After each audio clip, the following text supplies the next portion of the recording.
नमस्कार, मैं विष्णु शर्मा आप सभी का आपके ही अपने चैनल विष्णु एटीपी में हार्दिक स्वागत करता हूं। आज की क्लास में हम सीखने वाले हैं सी का उच्चारण। जी हां, सी का उच्चारण कहीं पर क होता है, कहीं पे सी का उच्चारण स किया जाता है और कहीं पर सी का उच्चारण च भी किया जाता है। तो इसके नियम क्या है, इसे किस प्रकार से उपयोग करना चाहिए, हम कब क पढ़े, कब च पढ़े, कब स पढ़े, वो सभी आज आपको विस्तार से बताने वाला हूं। इससे पहली क्लास में ए का उच्चारण मैंने आपको बताया था कि ए का उच्चारण कहीं पर अ होता है, कहीं पे ए होता है, कहीं पे ए होता है, तो वो मैंने आपको बताया है। यदि आप नहीं देखे होंगे तो आपको यहाँ इंक में आई लिंक में यहाँ पर दे दूंगा या फिर आपको नीचे डिस्क्रिप्शन में उसका लिंक दे दूंगा, आप वहां पर जाके देख लेंगे। तो चलिए आज की क्लास हम स्टार्ट करते हैं। तो आज की क्लास स्टार्ट करने से पहले मैं आपको बता दूं कि जिस प्रकार से मैंने कहा था और हमेशा कहता हूं कि इंग्लिश में 100% सही हमेशा होना ये जरूरी नहीं है, क्योंकि वो अपवादों से भरा हुआ है। इंग्लिश स्वयं में पूरी भाषा नहीं है, कहीं ग्रीक से आए हुए हैं, कभी ब्रिटेन, अमेरिकन, सभी भाषा जो अलग अलग इंग्लिश में उच्चारण वहां पर अलग अलग होते हैं। लेकिन यदि आप उर्दू भाषी हैं, उर्दू बोलते हैं, या फिर आप भारतीय हैं, आप जो भी भाषा बोलते हैं, लेकिन जब आप उसका उच्चारण करते हैं हिंदी में या फिर इंग्लिश में जब आप पढ़ रहे हैं तो उच्चारण जब भी करते हैं तो वो जो नियम है उसके बारे में मैं आपको बताने वाला हूं कि हम ये जो भारत में रहते हैं या फिर जो उर्दू भाषी आप यदि है पाकिस्तान से, सऊदी अरबिया से और कुवैत वगैरह से, तो वहां पर उच्चारण आप कैसे करते हैं उसके बारे में हम जानेंगे। सी का उच्चारण कहीं पर क, कहीं पे च और कहीं पे स कैसे होता है, ये 90% तो आपको सही ही यहां पर आज आपको बताने वाला हूं। जो 10% रहेगा वो अपवाद होता है, क्योंकि इंग्लिश में बिल्कुल सही नियम कहीं पर भी नहीं बताया गया है। वहां पर हम अपने अनुभव से, बहुत से लोगों ने अपने अनुभव से वहां पर ये सर्च किया है, खोजा है किस प्रकार से हम इसका नियम बैठा है तो यहाँ पर सही उच्चारण होगा। तो आप देखेंगे जो नियम मैं आपको बताने वाला वो बहुत ही सही है, इसी प्रकार से उच्चारण किया जाता है। और जो थोड़े बहुत अपवाद है उसके बारे में भी आपको बता दूंगा, और नहीं भी पता होगा आपको तो मैंने आपको बताया था कि आपको किस प्रकार से गूगल में जाके वहां पर सर्च करना, उसका उच्चारण आपको पता चल जाएगा। तो चलिए हम देखते हैं सबसे पहले नियम कि क का उच्चारण सी का उच्चारण क कैसे होता है, उसका नियम क्या है। तो उसका नियम है, जब सी के बाद ए ओ यू आता है, सी के बाद या व्यंजन आता है, तो आप सभी को पता है व्यंजन में कॉन्सोनेंट होता है और ए ओ यू क्या है, वॉवेल है। तो यहां पर सी के बाद वॉवेल में से, वॉवेल आपको पता है ए ई आई ओ यू, आप जानते हैं वॉवेल होता है ए ई आई ओ यू। तो इसमें से बोल रहे हैं सी के बाद यदि ए आए, ओ आए और यू आए, यदि सी के बाद ए आता है कोई भी स्पेलिंग में, यदि सी के बाद ओ आता है, यदि सी के बाद यू आता है, तो वहां पर उच्चारण क होगा।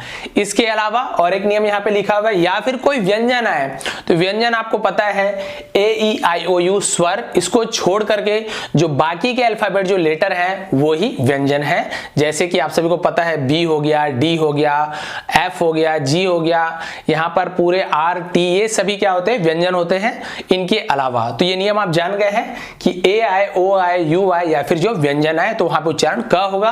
कैसे, देखिए यहाँ पे लिखा हुआ है सी के बाद यदि ए आए तो सी के बाद यहाँ पे ए लिखा हुआ है, देखिए सी के बाद ए है तो यहाँ पर क उच्चारण होगा, तो क्या हो जाएगा, कैट।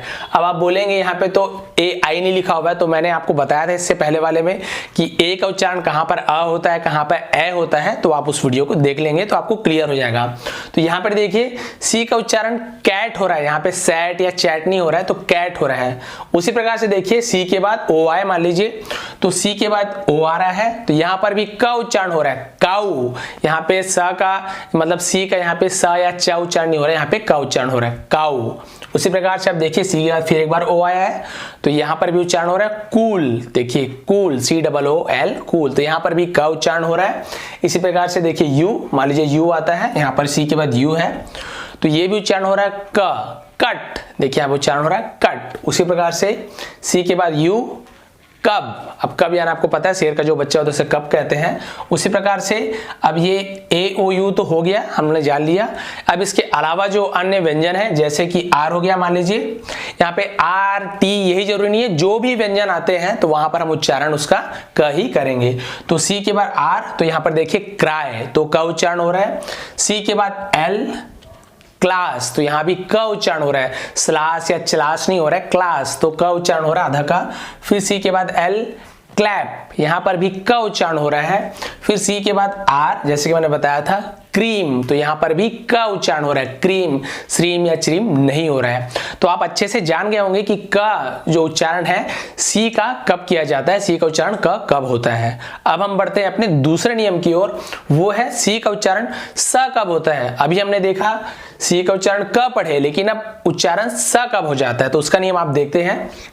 यहां पर नियम लिखा हुआ है, जब सी के बाद ई, आई या फिर वाई हो, देखिए ई, आई या फिर वाई आए सी के बाद, तो उसका उच्चारण स हो जाता है, स। तो देखिए कुछ एग्जांपल, जैसे कि देखिए सी के बाद ई आया है, तो मैंने बोला था ई आई या फिर वाई आए, तो सी के बाद ई आया तो यहाँ पे हो गया सेल। देखिए यहाँ पे हमने कैट पढ़ा था, लेकिन यहाँ पे हम उसको केल नहीं पढ़ रहे, हम यहाँ पे पढ़ रहे हैं सेल। तो यहाँ पे एस नहीं लिखा हुआ है, लेकिन उच्चारण यहाँ पे स हो रहा है, तो ये हो गया सेल, क्योंकि नियम यही कहता है यदि ई आई वाई आए। तो और एक देख लेते हैं, ई लिखा हुआ है सी के बाद, तो ये हो गया सेंटर। देखिए केंटर नहीं हो रहा है, सेंटर, तो यहाँ पे सी का उच्चारण स हो रहा है। उसी प्रकार से आई वाला देख लेते हैं, सी के बाद आई है तो ये हो रहा है सिटी, यहाँ पे किटी नहीं बोलेंगे, आप बोलेंगे सिटी। उसी प्रकार से और एक देख लीजिए सिविल, ये सब आप जानते ही होंगे, जैसे कि सिविल इंजीनियर होता है, आप सभी सुनते रहते हैं। तो ये जो सिविल है यहाँ पर होता है, देखिए सी, यहाँ पे भी सी उच्चारण हो रहा है स। यहाँ पर आपको ई की मात्रा, ओ की मात्रा ये सब नहीं देखना है, स जो उच्चारण वो क्या हो रहा है उसे आपको देखना है। सिविल, कीविल नहीं हो रहा है, सिविल। उसी प्रकार से देखिए वाई, तो यहाँ पे देखिए साइकिल, स, साइकिल, यहाँ पे काइकल नहीं हो रहा है, साइकिल हो रहा है। उसी प्रकार से साइबर, तो यहाँ पे देखिए साइबर, एस सी के बाद यहाँ पे वाई लिखा हुआ है। तो यदि ई आए, आई आए या फिर वाई आए तो वहां पे उच्चारण स होता है सी का। ये भी आपको क्लियर हो गया होगा, यही नियम सही है। अब हम देखते हैं अंतिम नियम एक सी एच वाला। देखिए सी का जो उच्चारण है वो च कब होता है, बहुत जगह च भी होता है, उसका नियम क्या है, उसका नियम यदि है यह है कि सी के बाद यदि एच हो, यानी कि सी एच हो, तो वहां पे उच्चारण च होता है। लेकिन आपको अभी से क्लियर कर दूं, ये हर जगह सही नहीं होता है, मैंने आपको बताया अपवाद भी है, कई जगह उच्चारण इसका क भी होता है। अब कैसे होता है वो आपको अपवाद में बताने वाला हूं। अभी हम देखते हैं सी का उच्चारण च कैसे होता है।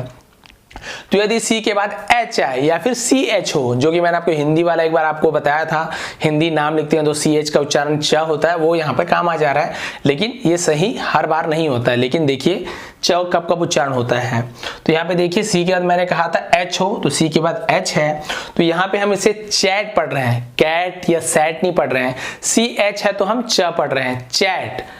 अब यहाँ पे ए का उच्चारण ए क्यों हुआ मैंने आपको बताया था, उसे आप देख लेंगे। फिर आप देखिए सी के बाद एच है तो यहाँ पे उच्चारण हो रहा है चार्म, चार्म। यहाँ पे कार्म या सार्म उच्चारण नहीं हो रहा है, क या स नहीं हो रहा है, यहाँ पे च उच्चारण हो रहा है क्योंकि सी एच है। उसी प्रकार से देखिए यहाँ पर भी सी एच है, तो ये हो गया च, तो ये हो गया चूज, चूज कोई चीज को चूज करना, पसंद करना, तो ये हो गया चूज। उसी प्रकार से मार्च, तो देखिए आखिरी में देखिए सी एच, स्टार्टिंग में नहीं देखिए, आखिरी कभी मैं आपको बता देता हूँ सी एच, तो ये हो गया च, मार्च। ये जो मैं हिंदी वाला नियम बताया था आपको एक बार, हिंदी में जो नाम है उसको इंग्लिश में कैसे लिखते हैं, तो कई जगह मेरा सही भी बैठ जाता है। जैसे म का एम का म हो गया, ए यानी आ की मात्रा तो माँ, र तो आधा रा क्योंकि आर के बाद ए नहीं है, फिर सी एच का च तो मार्च। तो देखिए वो कई बार बहुत जगह काम भी आता है और कई जगह सही नहीं भी होता, लेकिन उसे मैंने केवल हिंदी नाम के लिए ही बताया था। कई जगह काम भी आते हैं लेकिन हर जगह काम वो नहीं आते हैं, उसे वो केवल हिंदी नाम के लिए मैंने बताया था। आपको हर बार ये कंफर्म करता हूँ क्योंकि बहुत से लोग हर बार कमेंट करते हैं कि सर आपने ऐसे ऐसे नियम बताया था, वो सही नहीं होता, वो सही है केवल नाम के लिए। इंग्लिश में उच्चारण कैसे करना वो अभी आपको बता रहा हूँ। कल मैंने ए का बताया था, सी का देखिए। उसी प्रकार से देखिए चेंज, सी एच है तो यहाँ पे च उच्चारण हो रहा है, चेंज। फिर देखिए चर्च, तो यहाँ पे उच्चारण हो रहा है चर्च। देखिए कर्च नहीं हो रहा है, सर्च नहीं हो रहा है, यहाँ पे उच्चारण हो रहा है चर्च, तो यहाँ पे च उच्चारण हो रहा है। अब मैंने बताया था आपको कुछ अपवाद, तो यहाँ पर देखेंगे यहाँ पर भी सी एच है, तो आप इसे केमिस्ट नहीं पढ़ेंगे, आप इसे पढ़ेंगे केमिस्ट। यहाँ पे पढ़ रहे हैं आप केमिस्ट। केमिस्ट यानी आपको पता है जो दवा होता है उसे हम केमिकल जो होता है रसायन, उसी से हम केमिस्ट पढ़े हैं, केमिस्ट बनता है रसायन। फिर आप देखेंगे केमिकल, यहाँ पे हो गया केमिकल, तो यहाँ पर भी सी एच है, तो इसे भी हम च नहीं पढ़ रहे, केमिकल नहीं पढ़ रहे, इसे हम केमिकल पढ़ रहे हैं। उसी प्रकार से देखिए केमिस्ट्री आप पढ़ते हैं, आप पढ़े होंगे कभी भी, तो आप केमिस्ट्री आप सुने होंगे, आप जानते हैं, लेकिन उसका स्पेलिंग होता है देखिए केमिस्ट्री, तो यहाँ पे CH का उच्चारण यहाँ पे क हो रहा है, केमिस्ट्री नहीं हो रहा है। तो मैंने आपको बताया कि इंग्लिश में अपवाद भी होते हैं, तो ये सभी तो नियम आपके हमेशा काम आने वाले हैं। थोड़े बहुत जो अपवाद हैं उसे आप गूगल से चाहे तो आप उसे सर्च कर लेंगे, या फिर आप जब प्रैक्टिस करते जाएंगे बार बार, मैंने आपको कहा था टीवी में देखेंगे, कहीं बुक में पढ़ेंगे, तो बार बार सुनकर देख कर आप उसका उच्चारण करने सीख जाते हैं। हमने तो बहुत सारे ये सब नियम तो मैंने बाद में मुझे पता चला है, जब हम छोटे थे तो ये सभी हमें पढ़ना तो आता ही था, लेकिन क्यों ऐसे पढ़ते हैं वो नियम मैंने बाद में जाना है। जो आप सभी को मैं बता रहा हूं कि यदि आपको परेशानी होती है तो आपको कभी परेशानी ना हो, आपका जो बोझ है वो कम से कम आधा हो सके, इतनी सहायता मैं आपकी कर सकता हूं।